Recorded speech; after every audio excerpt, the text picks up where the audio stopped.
Nous allons reprendre la dernière question, à savoir si l'entreprise gère de manière efficace ses actifs. Afin de pouvoir répondre à cette question, nous rappelons que nous recourons à un certain nombre de ratios considérés comme étant des ratios de gestion ou d'activité ou d'efficacité. Et par conséquent, chacun de ces ratios va nous renseigner sur le nombre de dirhams de vente que réalise l'entreprise par dirham investi dans un élément d'actif donné. Le premier ratio est le ratio de rotation de l'actif total. Ce ratio indique le nombre de dirhams de vente que réalise l'entreprise par dirhams investi au niveau de l'actif total. En d'autres termes, il m'indique l'efficacité avec laquelle l'entreprise utilise l'ensemble de ses actifs. Il se calcule en divisant le montant des ventes nettes par l'actif total. Quant au second ratio de rotation des immobilisations, il en est de même. Il me permet de connaître le nombre de dirhams de chiffre d'affaires que réalise l'entreprise par dirhams investis en immobilisation nette. Il permet de juger si l'entreprise utilise efficacement ses immobilisations ou si, à l'inverse, le montant investi en actifs immobilisés est excessif.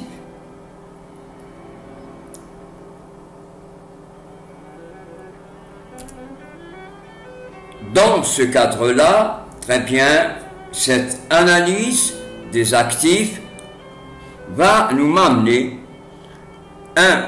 à voir si on a un parc qui est productif. Il en est de même sur l'état des compétences en termes de production, en termes de veille et en termes de recherche et développement. Et par conséquent, cette notion d'efficacité revient à une définition classique, c'est de produire le plus possible de chiffre d'affaires par, encore une fois, dirhams d'actifs. Alors, le problème qui se pose est le suivant. Qu'est-ce qui se passe si on pousse la maximisation du taux de rotation des actifs et du retour sur ces actifs? Tout simplement, se manifestera un danger de perte de la capacité productrice de l'entreprise à cause notamment d'une érosion progressive de son parc d'actifs. Donc, il est nécessaire d'apporter une approche, et bien sûr une approche beaucoup plus stratégique. Au regard de ce qu'on peut appeler les actifs maintenant circulants, on va s'intéresser à pratiquement trois principaux ratios. La rotation des stocks, bien entendu, Et surtout, à ce niveau, lorsqu'on dit la rotation des stocks, on va mettre l'accent plus concret, plus tangible, c'est le délai de rotation des stocks. Il en est de même lorsqu'on parlera de rotation, notamment de tout ce qui est compte client, donc des créances. On est à même aussi de déterminer, plus parlant, plus pratique, du délai moyen de recouvrement des créances ou des comptes clients. Versus, on va s'intéresser à la rotation, notamment de tout ce qui est, encore une fois, dette fournisseur. Et par conséquent, au délai, cette fois-ci moyen, de paiement de ces dettes fournisseurs. Alors, la rotation des stocks, de manière générale, ces ratios, aussi bien par rapport à des stocks de marchandises ou de matières premières ou de produits finis. Il indique tout simplement, ces ratios, le nombre de fois que l'entreprise a renouvelé ses stocks au cours de l'exercice. Par conséquent, le fameux ratio des stocks de marchandises est tout simplement déterminé en considération de deux éléments. Un, le coût des marchandises vendues par rapport au stock de marchandises. Et par conséquent, à partir de là, on connaîtra notamment bien, le nombre de fois que l'entreprise a renouvelé ses stocks de marchandises au cours de l'année, et notamment pour une entreprise à activité normale. Il est à noter qu'en règle générale, dans le cas d'une entreprise saisonnière, il est préférable d'utiliser la valeur moyenne des stocks au cours de l'exercice, c'est-à-dire stock de début plus stock de la fin divisé par 2, au lieu, encore une fois, de prendre stock au niveau du dénominateur. Quant au délai de rotation des stocks de marchandises ou de matières premières ou, encore une fois, de produits finis. Par définition, c'est le nombre de jours nécessaires pour écouler soit la marchandise en stock, soit les matières premières, soit nos produits finis. Dans ce cadre-là, il convient de considérer l'année civile 365 jours, si elle est B60, 366, par rapport au ratio de rotation des stocks. Quant à déterminer le ratio relatif au coût d'achat des matières par rapport au stock, me renseigne sur un ratio des stocks de matières premières.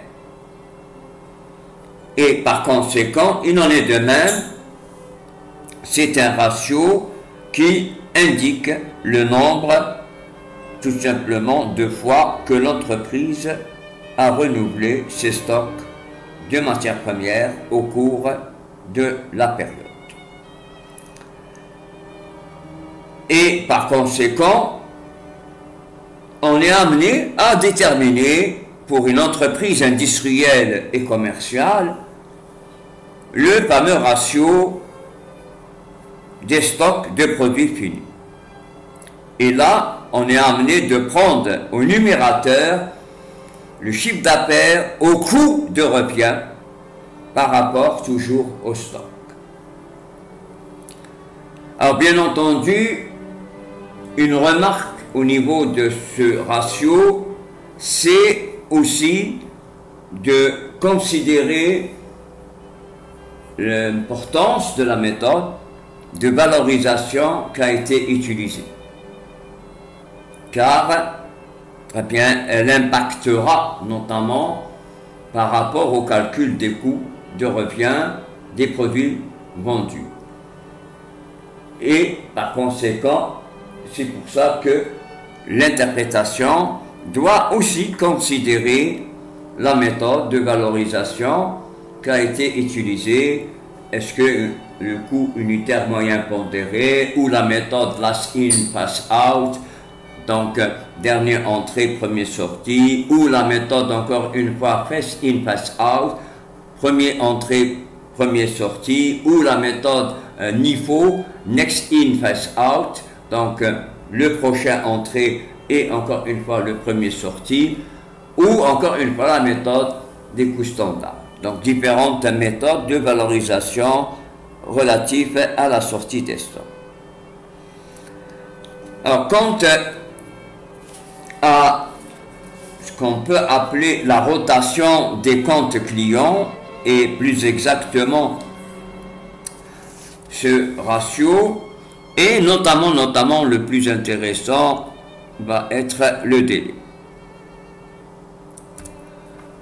Alors bien sûr, on peut à ce niveau faire appel dans l'analyse relative au stock de considérer un peu le côté de ce qu'on peut appeler le financement des stocks et les commandes en cours.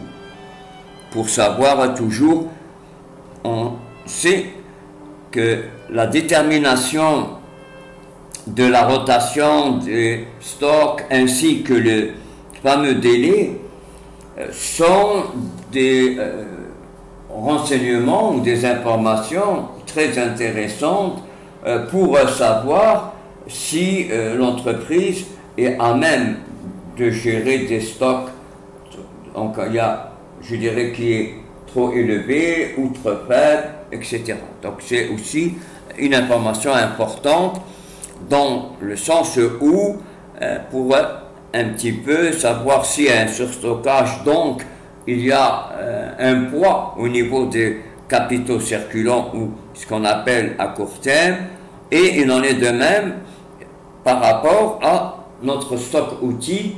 Et bien entendu, le stock outil est une immobilisation et pour vérifier s'il est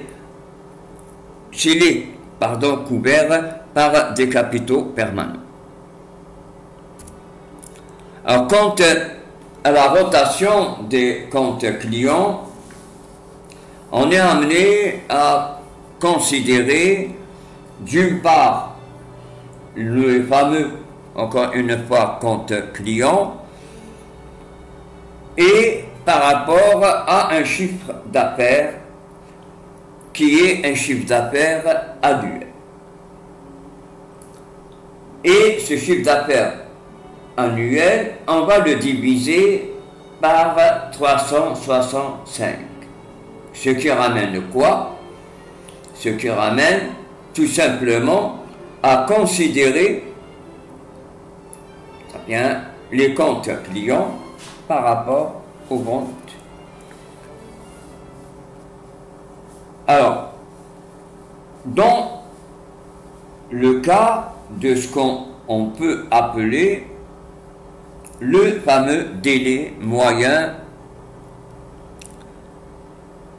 de ces comptes clients, et bien sûr un délai moyen de recouvrement des comptes clients. Alors, bien sûr, ces délais moyens de recouvrement des comptes clients il est aussi à considérer au préalable le versus. Je vous rappelle une métaphore relative à la trésorerie. À l'instar d'un puits, on doit veiller toujours à l'alimentation par notamment les clients dans le cadre d'une opération de vente à crédit doit précéder l'épuisement dans le cadre, encore une fois, d'une opération d'achat à crédit et donc fournisseur. D'où on est amené de prendre toujours le compte fournisseur, très bien, par rapport aux achats, encore une fois, avec toute taxe comprise. Alors, certes, le fameux délai à déterminer. Si on détermine la rotation des comptes clients, automatiquement, très bien, on détermine la rotation des dettes fournisseurs. Et pour faciliter l'analyse, on conseille toujours de connaître le fameux délai moyen de recouvrement des comptes clients versus le fameux délai moyen de paiement des dettes fournisseurs. Comme son nom l'indique, le fameux délai moyen de recouvrement des comptes clients va me renseigner sur le nombre de jours nécessaires en moyenne pour transformer le compte client en espèces. Pour le déterminer, il convient de prendre compte client, donc le montant des comptes clients, par rapport aux ventes quotidiennes. Et les ventes quotidiennes sont les ventes annuelles qu'on divise par 365 jours. Compte, encore une fois, le fameux délai, cette fois-ci, de paiement des dettes fournisseurs.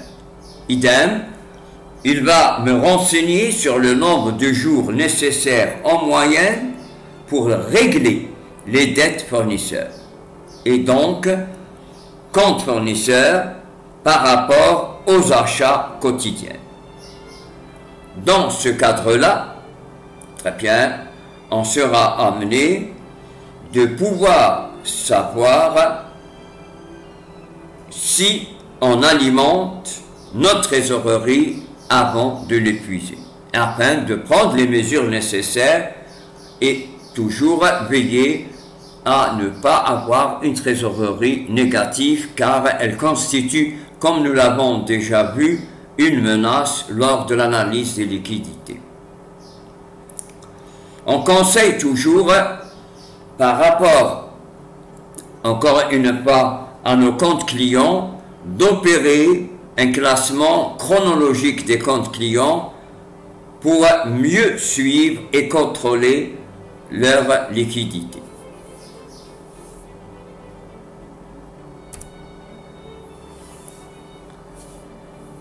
Alors, on a pu répondre à l'ensemble de ces questions et afin de nous prononcer à la fin sur ce que nous avons appelé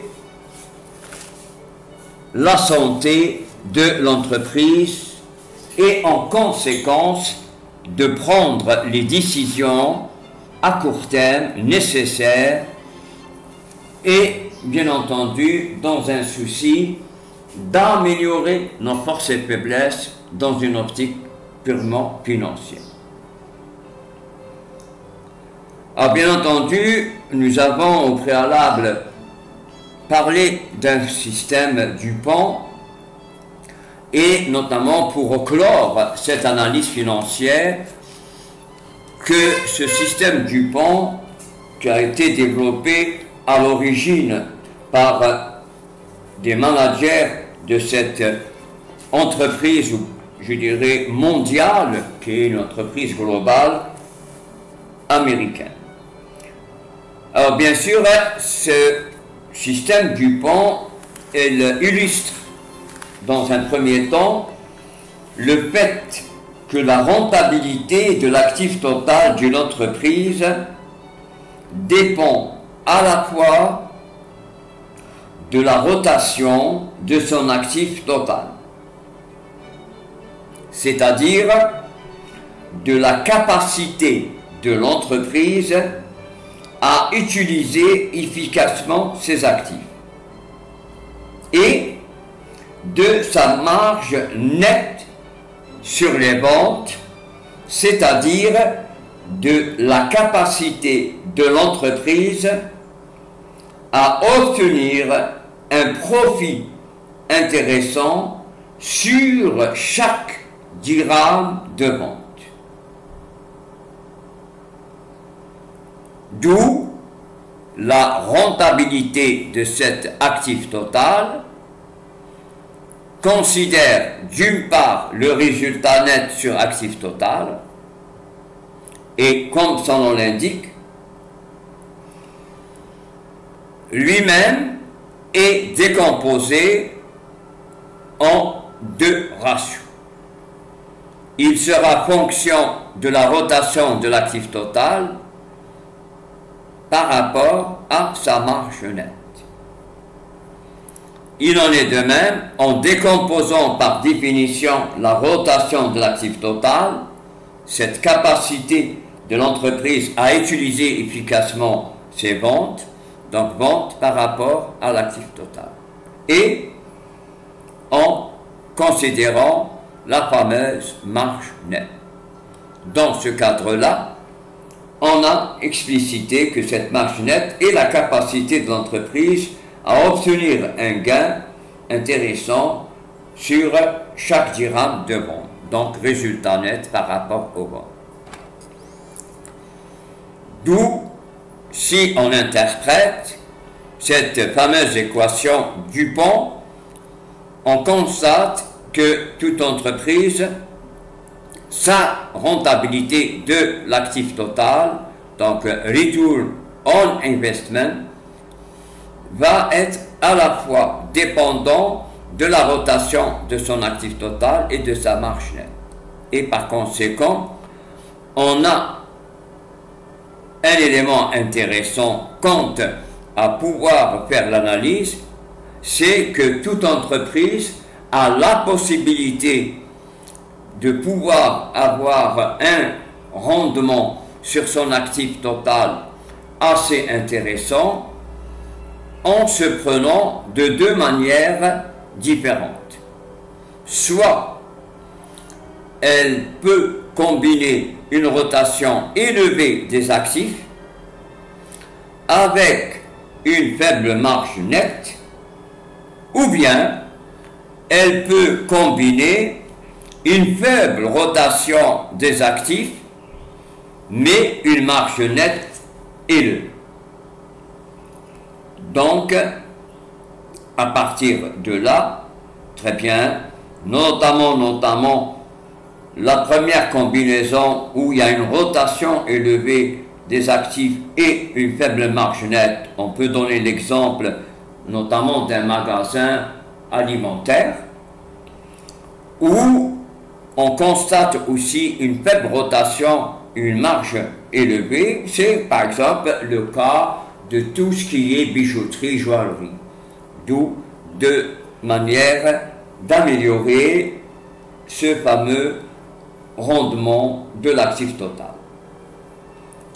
Alors cette fameuse équation, ou ce système comme on l'appelle Dupont, on l'a étendu avec ce qu'on peut appeler l'effet de levier financier. Or, le système Dupont étendu à l'effet de levier financier met en évidence le fait que la rentabilité des capitaux propres, ou ce qu'on appelle la rentabilité des fonds propres, ou ce qu'on appelle la rentabilité, encore une fois, financière, traduction de l'anglais, je rappelle, de Return on Equity, dépendra à la fois de la rotation de son actif total, de la marge nette sur les ventes et, troisième élément, pour mettre en exergue cet effet de levier financier, c'est l'utilisation de l'endettement. À partir de là, eh bien, on va pouvoir écrire que la rentabilité financière sera résultat net sur capitaux propres. On va la décomposer en trois, encore une fois, relations. Première, on a dit, c'est la rentabilité relative à la fois, on avait dit, de la rotation de son actif total. On avait dit de sa marge nette sur les ventes et de l'utilisation de l'endettement. Donc, on peut, à partir de là, dégager cette fameuse équation. En décomposant en quoi consiste la rotation de l'actif total, c'est les ventes sur l'actif total. En quoi consiste la marge nette, c'est le résultat net par rapport aux ventes. Et en quoi consiste le ratio d'endettement, 1 moins les dettes totales sur l'actif total. Ce qui ramène quoi? En simplifiant, on aura vente sur actif total, fois le résultat net sur les ventes, fois, encore une fois, qu'on divise par l'actif total sur les capitaux propres. Alors, bien sûr, il est toujours intéressant de pouvoir connaître ce système et notamment avec son extension, avec l'effet de levier financier, pour mieux analyser l'incidence de la gestion des éléments d'actifs de la marge nette sur les ventes et l'utilisation de cet effet de levier financier sur la rentabilité des capitaux propres. Alors bien sûr, pour finaliser cette analyse, on peut dire en un mot que toute méthode d'ailleurs en des limites.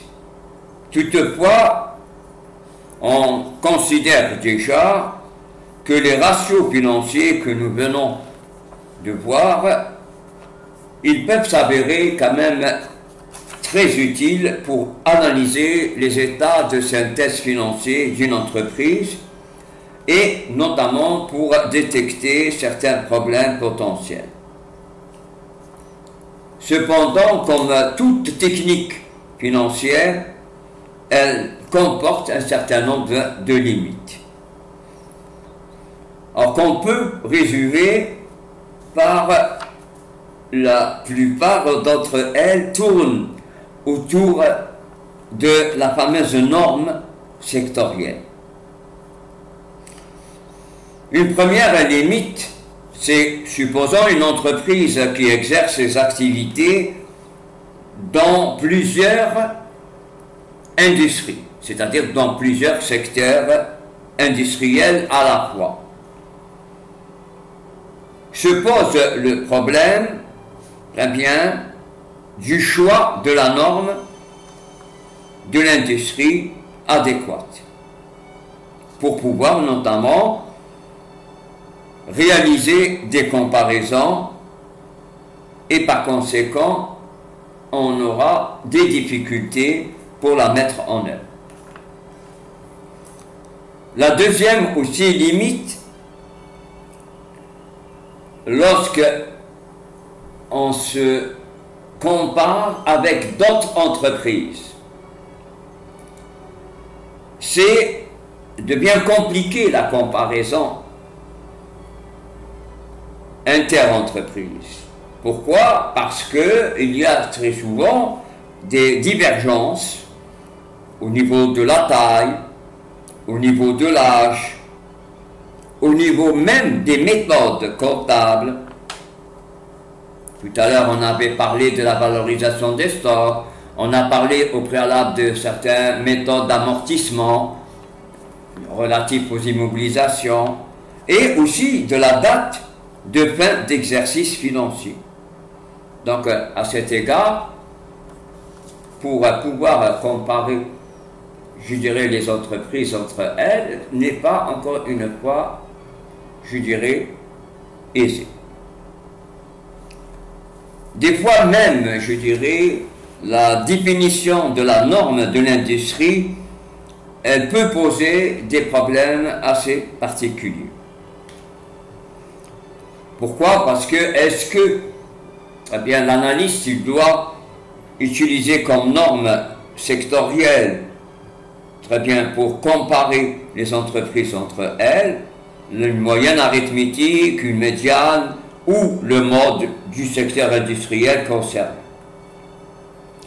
Et par conséquent, il y a même, pour le calcul, je dirais, de la norme, quelle que soit, encore une fois, la technique auquel on fait appel, il y a des fois des entreprises qui ne sont pas considérées, notamment, par exemple, dans les moyennes qui ont été publiées et qui constituent la norme du secteur.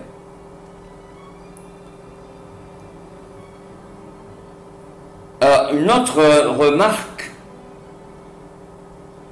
liée, donc c'est une double remarque. Là, j'attire votre attention, et si vous remarquez, on ne s'est jamais amusé à prendre une grandeur, à comparer le ratio à une grandeur, mis à part une ou deux fois. Pourquoi? Parce que, tout simplement, pour plusieurs ratios, on ne peut affirmer catégoriquement si une valeur élevée est préférable à une faible valeur. On donne un exemple bien très simple, sur lequel on est revenu plusieurs fois dans cet exemple. Un ratio de fonds de roulement élevé signifie quoi? Signifie tout simplement que la solvabilité de l'entreprise est bonne, ce qui constitue un point positif. Ou, deuxième interprétation, que l'entreprise a investi des sommes trop importantes dans des actifs à court terme. C'est-à-dire, elle a investi aussi bien dans ses stocks, aussi bien, encore une fois, dans ses comptes clients, créances, et aussi bien, encore une fois, au niveau disponibilité, espèces et quasi-espèces. Ayant une faible rentabilité, ce qui constitue un point négatif. D'où la difficulté, très bien, ou la limite pour beaucoup de ratios lorsque on veut, encore une fois, les comparer à une grandeur. Alors, il en est de même, c'est lorsque la valeur prise par un ratio donné s'écarte sensiblement de la norme de l'industrie. Cela ne signifie pas nécessairement que l'entreprise fait face à un problème. Il est préférable que l'analyste procède à un examen plus approfondi afin d'expliquer les causes de l'écart constaté. Thank you. Merci. Shukran.